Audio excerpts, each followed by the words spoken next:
Grabe mga mare, hindi ako makapaniwala. December 1 na. Diyos ko naman. Anong petsa na? Ganito pa rin tayo.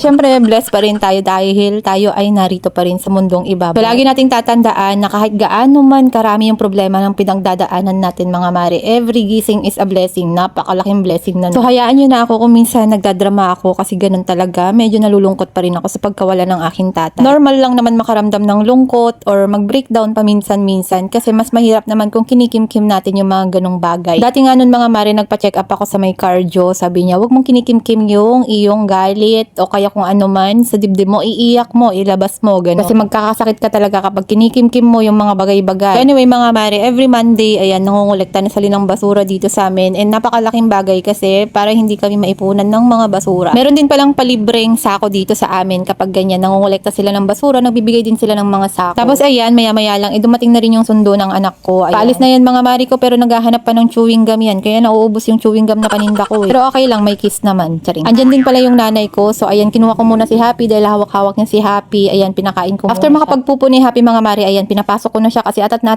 siyang pumasok kasi nakita niyang kumakain si nanay. At ako naman ay mag-i-stay muna sa labas dahil nga dadakutin ko muna yung kanyang baka may biglang makaapak. Ngayon ako, alam niyo na, bawal yun. Tapos naalala ko mga mare na hindi ko na nakikita itong tarpaulin ko. So ayan, akala ko napunit na siya nung bagyo. So magpapaprint dapat ako pero okay pa naman siya. So ito na lang muna. Tipid muna kasi December na, alam niyo naman 500 lang yung budget ko sa Noche Buena. Medyo nag-aalangan talaga ako dito sa tinutungtuhan ko mga mare, kaya naman binibilisan ko kasi alam niyo na walang tao dun sa tindahan ko, tapos baka malaglag pa ako dito. Kailangan ko din talaga kasing ilagay tong tarpaulin ko na to mga mare para makita pa rin nila na naka-open ako and okay na okay pa yung mga services na ino-offer natin. Maliban na lang dun sa mga fruit soda, kinemerot na yan. So in-stop ko na yun mga mare, kaya naman kung gusto niyo ng ice maker, binibenta ko na yung ice maker ko. Charing. Oh, di ba naisingit pa? Hindi na rin kasi talaga kaya ng powers ko mga mare dahil nga mag-isa ako, dahil nga may pasok si Gab-Gab. Kung sana bakasyon, pwedeng pwede talaga. Ganun talaga, pag hindi na kaya, wag ipilit para hindi mapagod. Ganun. Isa lang yung katawan natin mga mare, kaya kailangan din nating alagaan yung katawan natin. Ayan, okay na yung aking tarpaulin mga mare. So, etong aking sunshade na lang yung hindi okay kasi tignan nyo naman yung nangyari sa kanya nung bagyo. So, siguro maaayos lang yan kapag nakahiram kami ng hagdan kasi hindi kayang abutin ng upu-upuan lang yan.